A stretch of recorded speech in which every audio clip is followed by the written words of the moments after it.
15 লোকসভা আমি 26 এপ্ৰিলত আমি পোল অনুষ্ঠিত কৰিব লাগিব গতিকে তাৰ বাবে আমাৰ প্ৰিপেয়াৰনেছটো কেনেকুৱা আৰু সেই বিষয়ে আপোনালোকক আমি জনাবলৈ মাতিছোঁ আপোনালোকে জানে যে আমাৰ নটিফিকেশ্যন ইছ্যু হ'ব 28 মাৰ্চত আৰু আমাৰ নমিনেশ্যন তাৰ পিছত ষ্টাৰ্ট হ'ব আৰু নমিনেশ্যনৰ লাষ্ট ডেট হৈছে 4th of April আৰু আমাৰ স্ক্ৰুটিনি হ'ব নমিনেশ্যনৰ 5th of April আৰু লাষ্ট ডেট অফ উইথড্ৰয়েল অফ কেণ্ডিডেটছৰ এইটো হ'ব 8th of April আৰু আমাৰ ডেট অফ পোল হ'ব 26 April আৰু আমাৰ কাউণ্টিং অফ ভোটছ আপোনালোকে সকলোৱে জানে it is 4th of June গতিকে এইখিনিয়ে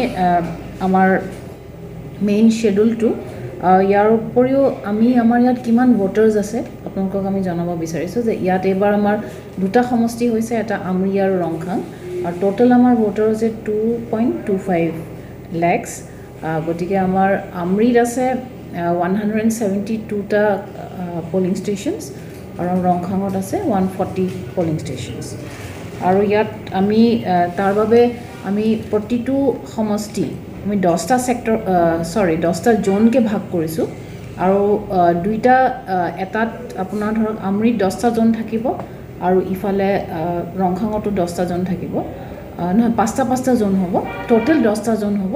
আৰু আমাৰ সেক্টৰ অফিচাৰ থাকিব 54 জন গতিকে এইখিনি আমাৰ ব্যৱস্থাটো আৰু আপোনালোকে জানে যে আমি আমাৰ যিটো ডিছবাৰ্চমেণ্ট চেণ্টাৰ হ'ব এইটো হামৰেন এইচ.এছ. স্কুল হ'ব আৰু আমাৰ কাউণ্টিঙো তাতে হ'ব ষ্ট্ৰং ৰুম তাতে হ'ব আৰু তাতে আমাৰ 3 টায়াৰ সিকিউৰিটি থাকিব ইনসাইড পেৰামিটাৰ্ছটো আমাৰ চেণ্ট্ৰেল ফ'ৰ্চৰ দ্বাৰা কৰিব আৰু আউটসাইড পেৰামিটাৰ্ছটো আমাৰ ষ্টেট পুলিচ থাকিব আৰু আমি সকলোতে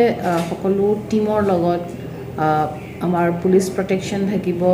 তেখেতসকলৰ টিম থাকিব আৰু লগতে আমাৰ এতিয়া অলৰেডি যেতিয়া আমাৰ 16 মাৰ্চত যেতিয়া আমাৰ প্ৰেছ কনফাৰেন্স হোৱাৰ পিছৰ পৰা ECI প্ৰেছ কনফাৰেন্স হোৱাৰ পিছৰ পৰা আমাৰ যিসকল ফ্লাইং স্কোৱাডৰ টিম আৰু SST টিম মানে ষ্টেটিক সাৰ্ভেইলেন্স টিমসকল আমাৰ অলৰেডি আৰু MCC team model code of conduct যাতে ক'তো ভায়োলেশ্যন নহয় তাৰ বাবে আমাৰ টিমসকল already they are on the field গতিকে আপোনালোকৰ ফালৰ পৰা আমি এটাই অনুৰোধ কৰিম যে যোৱা বছৰ আমাৰ ইয়াত পাৰ্চেণ্টেজ অফ ভোটিং আছিলে 77% গতিকে আমি এই পাৰ্চেণ্টেজটো বঢ়াব লাগিব তাৰ বাবে আপোনালোকে যাতে ৰাইজৰ মাজত সেইটো প্ৰচাৰ কৰে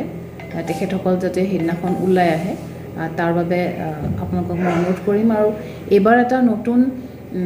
দুটামান নতুন কাম আৰম্ভ হ'ব এটা হৈছে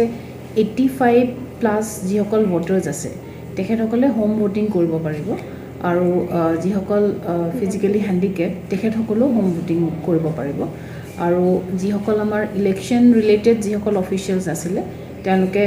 থ্ৰু পোষ্টেল বেলট তেওঁলোকে ভোট দিব পাৰিব আৰু এই পোষ্টেল বেলটটো এইবাৰ নট যে সেই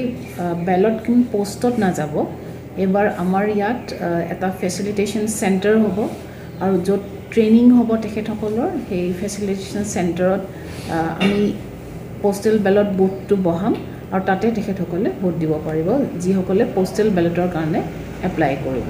তো এইখিনিয়ে মূল আজিৰ আমাৰ শ্বেডিউলটোৰ বিষয়ে